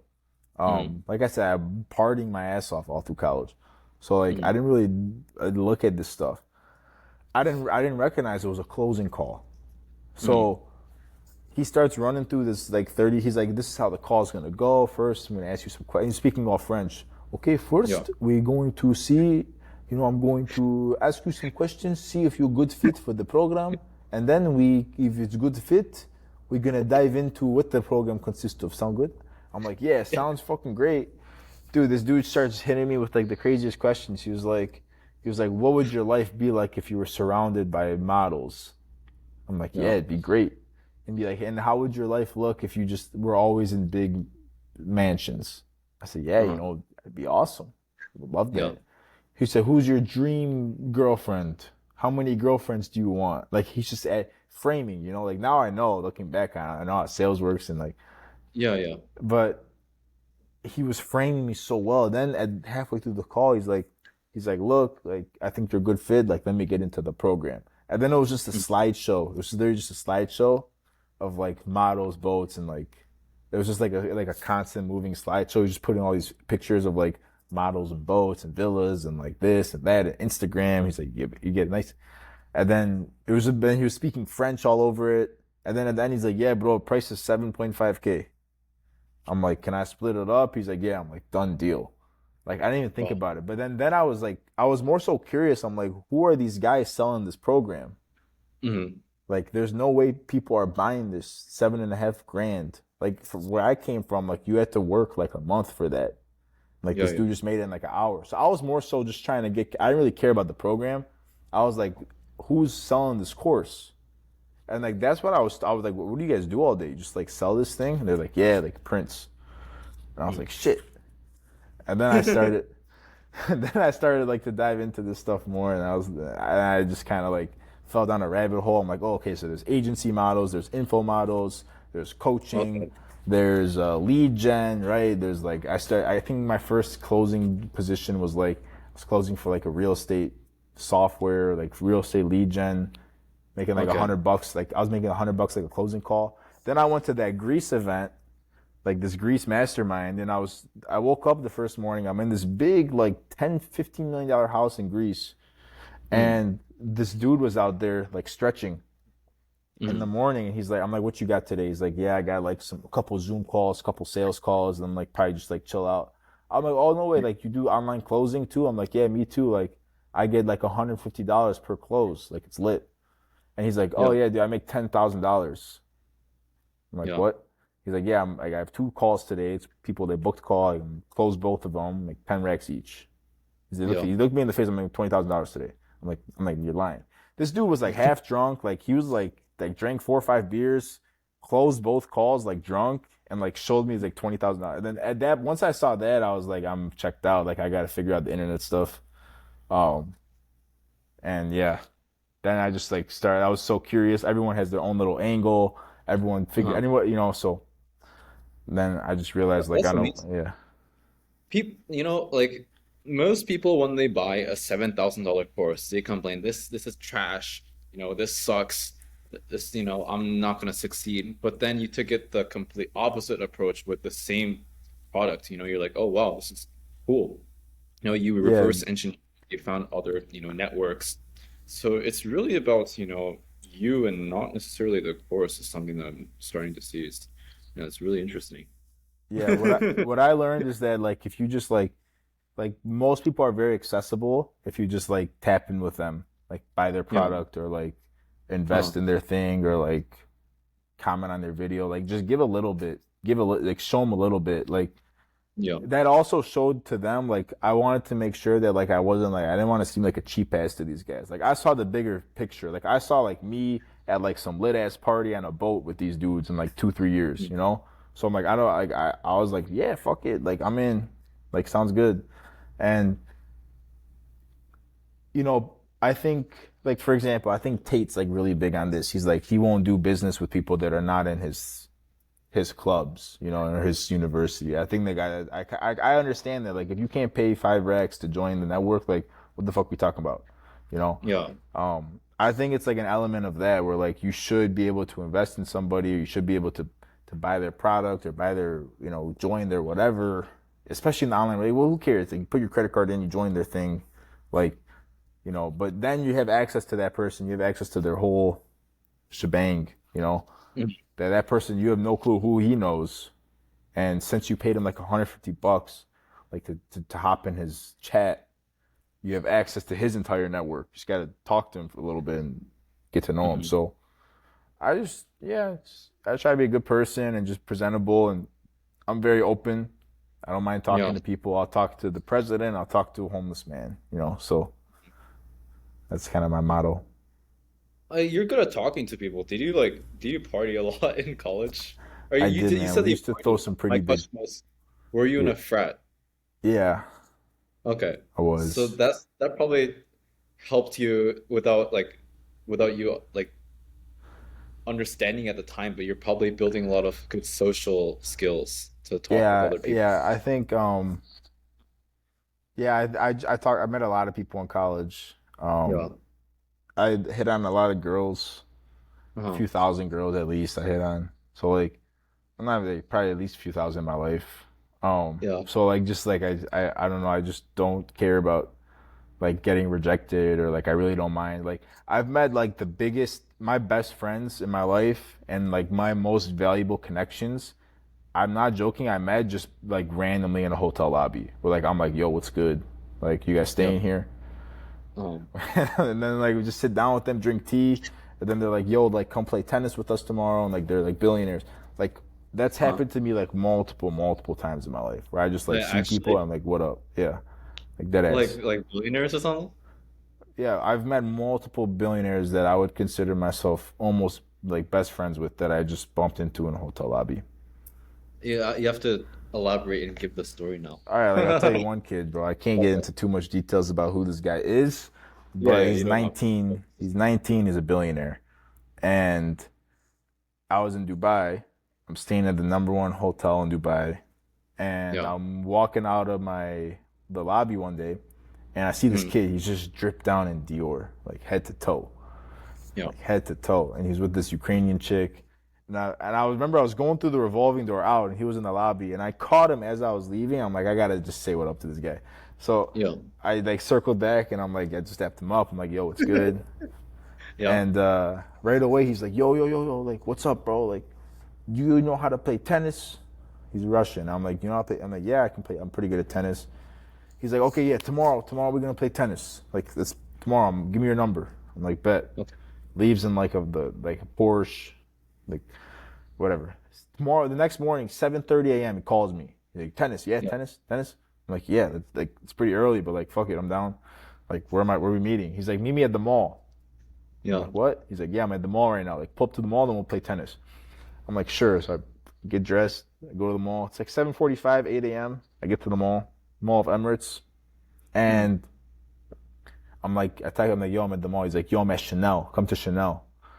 Go yeah. to Chanel, back room, private. Got two, three. He's got like 80,000 deep. I'm like, holy shit, who the fuck's this kid? He's like 19, and it's all women's clothes. Okay. And I'm like, who's this for? He's like, my wife. I'm like, you're Oh, married? Whatever. Long story short, I like after I told him like I'm like you got to explain yourself a bit. Like I just saw you drop $80,000 at Chanel. It's not even 9 a.m. Like you got to yeah. explain yourself a bit. I don't want to get into what he does, but bees, family wealth. Uh-huh. I call him, FaceTime him once a week. He like shows me his new cars he buys. He's trying to buy me a ticket to Dubai. He's trying to play tennis. Like he's my Yeah. boy. Like he's my boy now. Like That's there's that crazy. kid. Like there's like multiple instances of that. I like to think that like when you're doing what you're meant to be doing and when you stay lightweight and you stay aware, those opportunities are always right in front of you. You can position yourself. You just like like invest a little bit extra to look presentable, to wear nice clothes, to buy a nice backpack, stay in a 5-star hotel, just to position yourself well. You'll realize that the world, that part of the world is actually very small. The ultra wealthy, it's a very small circle. There's only so many 5-star hotel lobbies in the world. 6-star Yeah. hotel, especially in Dubai. There's only like 12, 15 that are like true. There's probably like only under 10 that are like truly, truly 5-star, right? Under 10, I'd say. So like if you're just in one of those, like I would just be on my laptop at 3 a.m. People will just come sit down at my table. They're like, "What do you do on your laptop?" I'm like, "Marketing." They're like, "Oh, this dude does marketing," and like these people are like so rich. They're like, "You want a Rolls Royce?" I'm like, "Yeah." So I recommend like always like I have a beard right now, but I always like to recommend people stay clean shave, haircut, wear a polo, wear a nice watch, and keep your eyes open. Like don't be just like sitting places like scrolling. Like kind of just like try to just sit there and just like observe. When you see people, friendly, smile, hello, ask a question. Where you from? What kind of you do business? Yes, I'm doing this. That's another thing is like payment processing has brought me like a lot of connections because a lot of people have problems with payment processing or wealthy people are always trying to move money from A to Z, which I don't necessarily do. I can, but like it's not like my thing, but like they don't know that. So I tell people like, they're like, what do you do for, I'm like, oh, I'm in payment processing. They're like, oh shit, like you can get mids, like they're e-com guys or like they, like I met these ladies in San Francisco at the Four Seasons, and when I told them, I'm like, they're billionaires also, and I was like, yeah, I'm in payment processing. They're like, oh, we just sold a payment processing company, like we just exited one, like we need to talk to you, like we're looking for another one, like it was just like boom. And so I just think that like be at the right place at the right time, like your whole life can change. That's crazy. And you started like 3 years ago. Like you just DM'd a random guy on Instagram, you started business, and now like you've all these stories to tell. That's Yeah, crazy. man.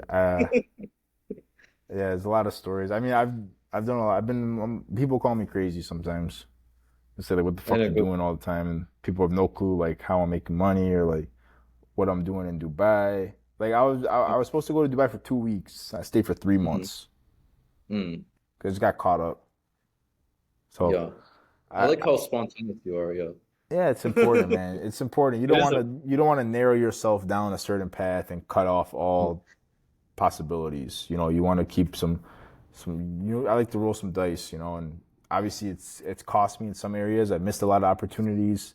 I didn't take them yeah. serious enough, but it's also just brought me so many connections. And I have certain goals in my life for what I want to do, and what that is the most important thing for that is to have connections and to have relationships all over the world. I want to get into the political world.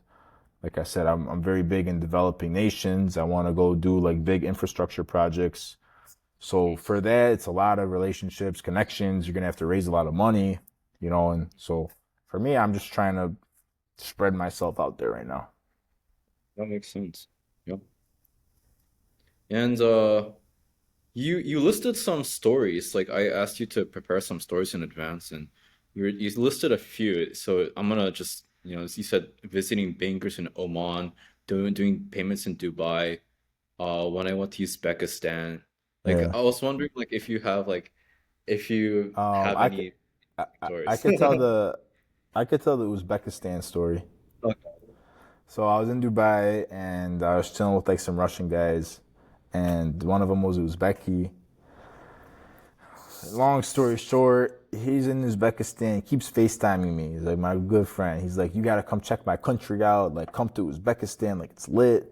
He's. I'm on FaceTime with his grandma. His grandma's saying, "Come, Habibi, come, come. I'm cooking for you." Like, she already started cooking for me. She showed me. She's like, "I'm making you a feast." I'm like, "Oh shit, I have to come now. Like, I can't let Okay. grandma's cooking." So I just Yeah. booked a flight to Uzbekistan, like from Dubai, and like I didn't really tell nobody. Like I wasn't like Yeah. I was just like, you know what? Like let me just treat this as like a solo mission. Like let me just live some life for like a few days. Like I'm going to fucking Uzbekistan. And by the way, Okay. it's the poorest nation in the country. Is the poorest country in the world. Like literally, like Mm, it literally is. And it's mm, not like a little bit dangerous. Mm. Not that dangerous. So I fly into Uzbekistan. There's a fist fight on the plane. I'm leaving at 3 a.m.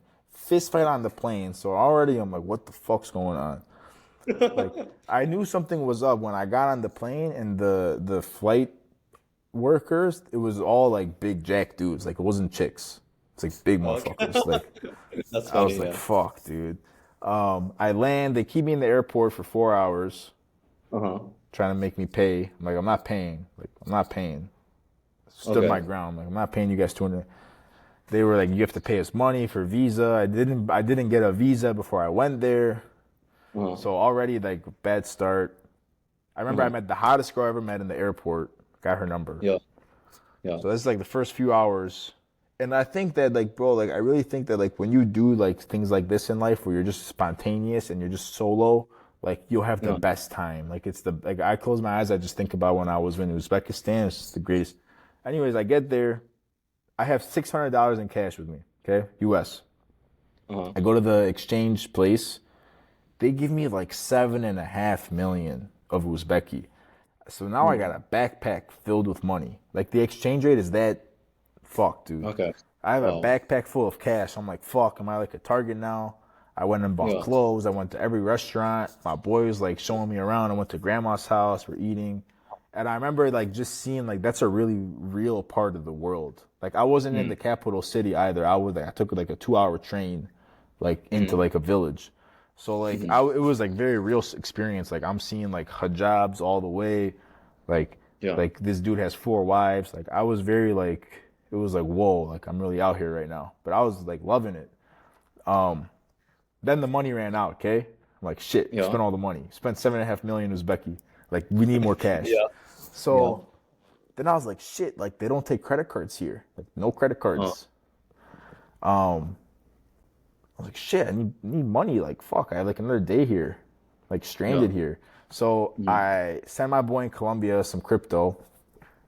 I'm like, yo, like Western Union me. Like I'm in Uzbekistan. He's like, what the fuck you do? I'm like, don't ask questions. Like just send this Western Union to Uzbekistan. I go to the place to pick it up. They're like, we can't give you this money. I'm like, why the fuck not? They're like, you need to go, like you need a special paperwork from the police that says like you checked in. Like you're apparently you're supposed to check in with the police when you get there. I didn't check in. Go to the police station. They're not giving me the paper.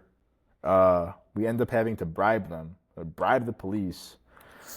And they give me this paper. I go back to the Western Union place. There's like a line of like 40 people like beaming me down. I'm like, yo, I'm like, what the fuck's going on? They eventually give me like 12 million Uzbeki dollars, like more than a backpack. I had like multiple pockets full. I can send you a picture. Like I spread it right. Right away I went outside, I spread it on a Chevy. I started flicking up, and people started Okay. walking towards us. I'm like, fuck, like let me go. So that whole thing happened. Then I think I had like a run-in with like the Taliban by accident. Like it was very scary. Then I just was like, yo, I'm flying the fuck home. But dude, there's like more that goes into it too. Like it was a lot. Like even like you can't even hit on girls there. Like it's like a Yeah. Sharia law. Oh, So like there was like the most beautiful woman I've ever seen in my life. And I yeah. remember I was gonna like I was like gonna poke one like to say hi. Yeah. And the dude I was with, he grabbed me. He's like, you can't do that. Like you're gonna go to prison.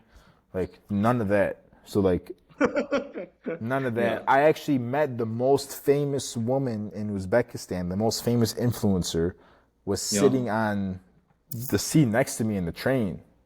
Yeah. So like she like wants to date now. Like she's my like I could definitely like that. I have that. Like a lot happened in that day, bro. It's like about 36 hours. Then how about this? Let me tell you like what happened. Then I came back from Uzbekistan. Yeah. Like I was surprised I was still alive. Okay, flew back to Dubai You say this right so away. casually. Listen, this is all like within like a 2 day period. And I want to Yeah. say this because I want to show people like how cool life can get if like you're really out there balls to the wall. And I wasn't making that much money at the time. Like I was really like because I was just living in Dubai for 3 months, just like kind of spending my entire stack. I was like, fuck it, I'm already here. Like let me just get the cars and like I'm just having a blast. But Yeah. I get back, there's these two chicks in my hotel lobby, 10 out of 10, beautiful, dimes, Russians. I start talking to them. They're like, we want to go to the beach club. So I take them to the pool at the Burj Al Arab, the 7-star Yeah. hotel. I'm chilling at this beach club. with two supermodels for Yeah. like, I'm eating sushi, I'm drinking wine. Then I go to dinner at the Burj Khalifa with a different Russian girl. So I Yeah. ditch the two models. I go to dinner at the Rush, whatever.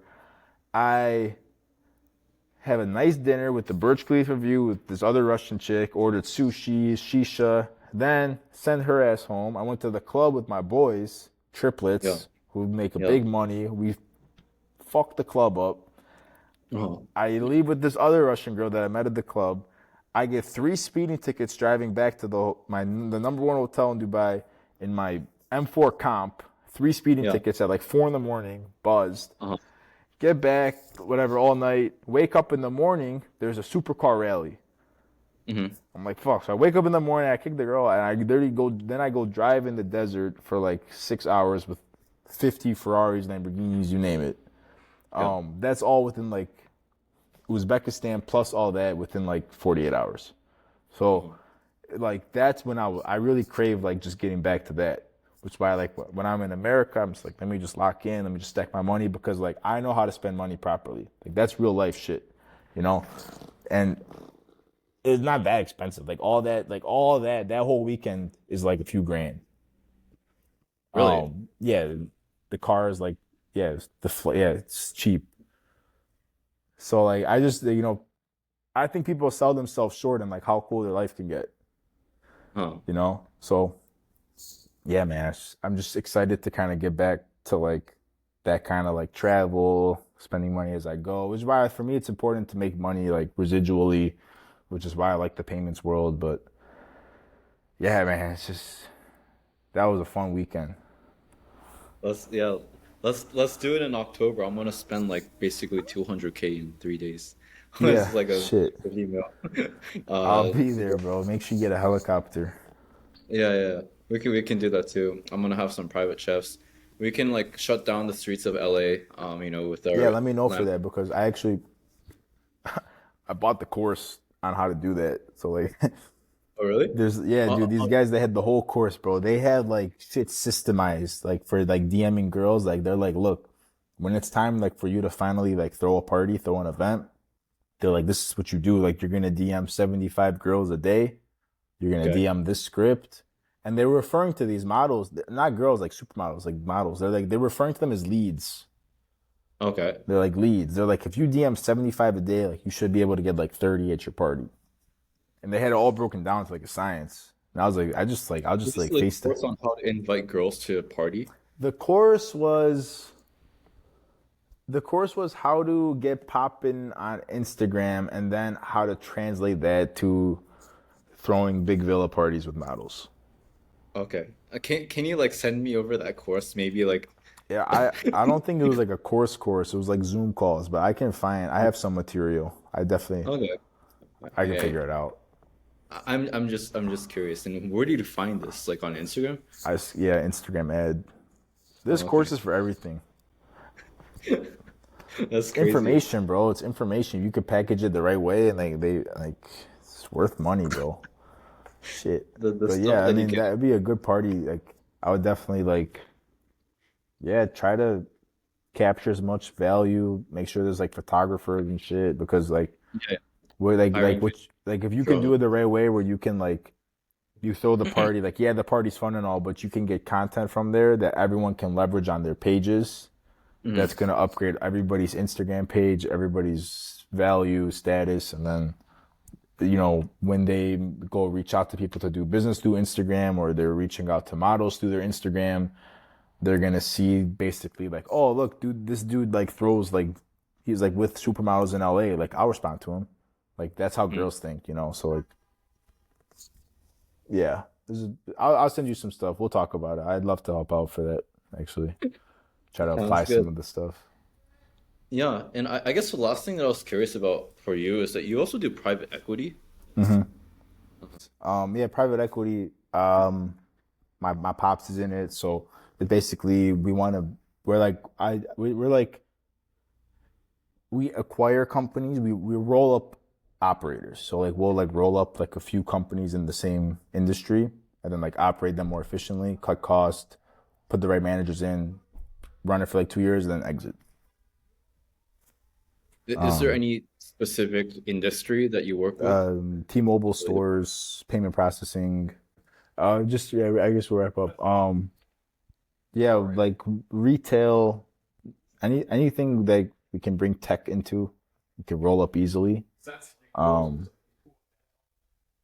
and yeah, you have to if you have good banking relationships, you can get like anything finance. What's almost gonna wrap up. Um, so if you can like build a deal and structure it nicely, people will like buy businesses for you. Yeah, It's talking to you, time has flown by really fast. That's crazy. yeah, I had a great time. Yeah, I guess we'll wrap it up and thank no, you it's called. for the call. It was a great time. It's nice to be able to tell some stories and Mhm. speak some ideas out. So one day when I have my podcast, I will invite you on. I'll be able to interview you. But I really appreciate it, bro. It was a good time, and um, I think we could throw some links below if people want to get in touch or they want to start in payment processing or Oh yeah, anything yeah. like that. And Um, for those intro, you want to share your Instagram? What do you want to share yeah, it's your at social? Vincent Yaldoo, Yes, great. Vincent. Yeah, just put it here, and then my Telegram also Vincent Hello. Just shoot me a message on Instagram or whatever. And I mean, if you want to get into the payment processing world, if you want to join our private community, if you want to supermodels on speed dial, shoot me a text. We'll figure it out. Yeah, And I'll actually yeah, put a form and a link in bio so that if you want to work with Vincent or you want to learn from him or you want to start doing payment processing with him, start making money with him or just talk to him or whatever, there's like a link in bio so that you can just like fill out the form, put in like your name and your contact information, and we'll basically get you connected. So yeah, perfect. Awesome, sounds bro. good. That's it for the pod. All right, I'll see you. Okay, I'll see thank you, you. bro. See you. Thanks.